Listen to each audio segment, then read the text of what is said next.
Mis hermanos, muy buenas noches, el Señor les bendiga. Nos adentramos nuevamente en este estudio que estamos realizando sobre el libro de Judas. Nos corresponde hoy día el versículo número 8 y esta parte del comentario se titula El carácter de estos peligrosos ciertos hombres. ¿Por qué? Porque de eso habla el versículo número 8. Pero para saber dónde estamos insertos y tratando de recordar un poquito, de modo que no se nos olvide lo que hemos pasado antes, a mí me pasa por lo menos, vemos el contexto en el cual estamos a través de la lectura de la palabra del Señor desde el versículo número 5 en adelante. Dice: os quiero pues amonestar, ya que alguna vez habéis sabido esto, que el Señor, habiendo salvado al pueblo de Egipto, después destruyó a los que no creían. Y a los ángeles que no guardaron su dignidad, mas dejaron su habitación, los ha reservado debajo de oscuridad en prisiones eternas hasta el juicio del gran día. Como Sodoma y Gomorra y las ciudades comarcanas, las cuales de la misma manera que ellos habían fornicado y habían seguido la carne extraña, fueron puestas por ejemplo, sufriendo el juicio del fuego eterno. Y ahora entra el versículo número 8, que es el que vemos hoy. De la misma manera también estos señores amancillan la carne y menosprecian la potestad y vituperan las potestades superiores. El Señor otorgue bendición a su palabra. Hacemos un recuento bien rápido de lo anterior. Judas se determina en su propia mente establecer algún un tipo de comunicación con hermanos en Cristo para hablarles de la común salud, es decir, de la salvación que compartían ellos y él. Pero de pronto hace un giro y nosotros hemos analizado esto y consideramos que fue el giro propio que le otorga el Espíritu Santo para que escriba en la inspiración de Dios hablar sobre que es importante el contender eficazmente por la fe. Y cuando él da la razón del por qué hay que contender por la fe, es porque hay hombres malos que por lo que han hecho van a sufrir juicio. Y para establecer una relación de comparación respecto a eso, entonces él hace un nombramiento de tres elementos: de que en algún momento desobedecieron a Dios y obtuvieron juicio cuando se esperaba que posiblemente por la condición que esos tenían, Dios los perdonaría, pero no los perdonó, porque Dios es justo y castiga lo que tiene que castigar y enjuicia lo que hay que enjuiciar. Y en ese sentido, entonces, él primero da el ejemplo del pueblo de Dios cuando sale desde Egipto y aquellos que no pudieron entrar a la tierra prometida. En segundo lugar, habla de los ángeles que pecaron contra Dios y fueron desterrados y que se encuentran en prisiones eternas. Y posteriormente, en el tercer lugar, menciona a Sodoma y Gomorra como dos ciudades, y no solo esas dos, sino que incluso las ciudades comarcanas, dice, es decir, las que estaban alrededor de ellas, que tenían las mismas costumbres, que cayeron en el mismo pecado, entonces también fueron enjuiciadas con el fuego eterno. Y tomándose entonces, y no olvidando estas tres ideas que él presenta, se adentra en el versículo número 8 y para establecer que hay una relación en lo que él va a decir en el versículo 8 con lo que ya mencionó en estos tres ejemplos anteriores, dice de la misma manera también. Y esa forma de expresarse indica que, así como estos que ya mencioné, estos otros que vienen aquí adelante también. Entonces Judas, conectado con los otros hombres, lo hace en relación a la gente que ya estaba, a lo menos, con Sodoma y Gomorra, porque es lo que está inmediatamente anterior a esto que dice. Entonces, ¿cuál es la relación que él quiere establecer entre estos otros hombres y la situación de Sodoma y Gomorra? Hay una parte del pasaje que dice mancillan la carne, es decir, también había aquí algún tipo de estos hombres que se estaban adentrando en las iglesias y dañando algún tipo de conducta sensual que era rechazada, que era despreciada por los apóstoles y que no les gustaba. Y también en su rechazo a la autoridad. Tenían conductas afectivas que no encuadraban con la conducta del Evangelio, y además de eso menospreciaban la autoridad de los que tenían la autoridad de la iglesia y que la había establecido Dios. Ninguno de los apóstoles había querido ser apóstol. Sencillamente el Señor los llamó y los nombró. Por lo tanto, nadie podía decirle a los apóstoles: ¿quién te dio a ti la autoridad? ¿Por qué te habré de obedecer yo a ti si a ti nadie te dio la autoridad? La autoridad se las había dado Jesús, y a pesar de que era Jesús quien se las había dado, estos hombres que se adentraban en la iglesia rechazaban absolutamente esta autoridad. Cuando se dice que rechazaban la autoridad, significaba que querían estar ellos en esa posición y no precisamente los apóstoles. Por lo tanto, estaban indirectamente rechazando la autoridad de Dios.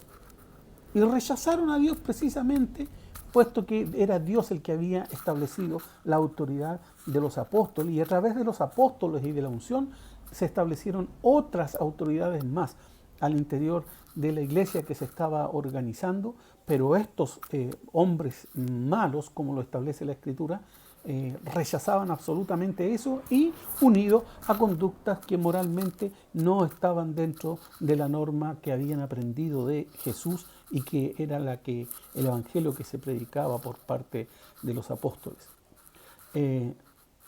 Hoy día vivimos en una cultura que llama a sus pobladores a rechazar la autoridad. Estamos precisamente en este momento viviendo a nivel mundial una serie de sucesos y acontecimientos en muchos países donde la autoridad está puesta en litigio con mucha potencia. En Estados Unidos las protestas por situaciones raciales, incluso en algunas uno puede encontrar absolutamente justificación, pero la palabra del Señor no nos da autorización para tomar parte en el rechazo a las cosas de este mundo de esa forma. No lo hace. Hay además en este momento problemas serios, por ejemplo, en Irán. Hay problemas serios, se me olvidó el nombre de uno de estos países de África, que hubo un golpe de Estado ahora también. Se estaban levantando ahora los alemanes en contra de sus autoridades por la forma de enfrentar la pandemia. Y así, en todo el mundo ha habido un levantamiento muy potente, muy fuerte en este último tiempo sobre las autoridades. Y Dios no nos llama a esto. Todo lo contrario, Dios nos llama a someternos a las autoridades superiores. ¿Por qué? Porque las autoridades son puestas por Dios y van a salir cuando Dios quiera. Si están mal, van a salir cuando Dios quiera, y Dios los va a sacar y van a tener juicio. Pero es mucho mejor que eso lo enjuicie Dios, por ser Él un juez justo, que lo hagan los hombres, porque probablemente en su enjuiciamiento se van a equivocar, porque no hay cosa buena que pueda venir de hombres pecadores. Hoy nos encontramos con todos estos problemas en nuestra cultura, donde se rechaza profundamente a todo tipo de autoridad. Incluso los padres, la autoridad de los padres es rechazada, y los estados promueven de alguna manera leyes que otorgan ventajas a los hijos en contra de la autoridad de los propios padres. La verdad, hermanos, la palabra del Señor es muy clara sobre cómo los hijos de Dios deben someterse a las potestades superiores, porque no hay potestad si no es de Dios, y así es. En los días más oscuros que vivió el pueblo de Israel, la sociedad fue caracterizada por un patrón, y cada uno hacía lo que bien le parecía. Hoy en día, este es el modelo de todo el mundo y la civilización occidental especialmente. Levantamientos en contra de la autoridad. Cuando la palabra del Señor dice estos soñadores, porque el texto, se los recuerdo, dice de la misma manera también estos soñadores amancillan la carne y menosprecian la potestad y vituperan las potestades superiores. Cuando habla de estos soñadores, es posible que Judas hizo que estos ciertos hombres o quería mencionar que estos ciertos hombres estaban como un poco fuera de la realidad, que estaban fuera de foco. Pero es muy probable que también se refiriera a que afirmaban tener sueños proféticos y que eran realmente engañosos y que a través de esos sueños proféticos procuraban establecer su autoridad. Eh, Esto no ha terminado. Ustedes sí saben que siguen. Nosotros sabemos y conocemos de muchos líderes evangélicos que están en la posición porque le anunciaron a la congregación de que habían tenido un sueño que el Señor los colocó en esa condición. Es decir, lo que ocurre hoy no es tan nuevo. Ha ocurrido siempre. Judas ya lo viene mencionando desde antes. Y finalmente dice, y vituperan las potestades superiores. No solo rechazan la autoridad, sino que hablan mal de la autoridad. Probablemente estas personas, estos dignatarios, fueron los apóstoles a los que se refiere aquí Judas. Probablemente son los apóstoles. Aunque puede que ya muchos de los apóstoles, incluso Pablo, hubiese establecido algunos líderes en ciertos lugares que se habían abierto obras nuevas. Ciertamente, cuando habla de dignatarios se está refiriendo en primer lugar a los apóstoles y posteriormente a todas aquellas autoridades que habían sido puestas en las organizaciones de la iglesia. Su rechazo a la autoridad fue conectado con las calumnias a esas mismas autoridades. No solo conforme a poner en tela de juicio la autoridad que tenían, más encima hablaron mal de ellos. Ese es un mal camino que cualquier iglesia puede tomar. Cualquier iglesia que tome este camino está profundamente equivocada. Está en serio riesgo, porque tal conducta, como lo dice aquí Judas, es digna de ser enjuiciada por Dios. Y cuando Dios hace juicio, es absolutamente justo. Yo debo someterme a mis autoridades superiores. Y todos debemos hacer exactamente lo mismo. Especialmente si quienes por alguna u otra razón estamos en tal o cual posición y nunca la hemos buscado, Dios colocó a quien quiso en el lugar en el cual manifiesta esa autoridad. Y no es una autoridad para mal, y no es una autoridad para enseñorearse de la grey.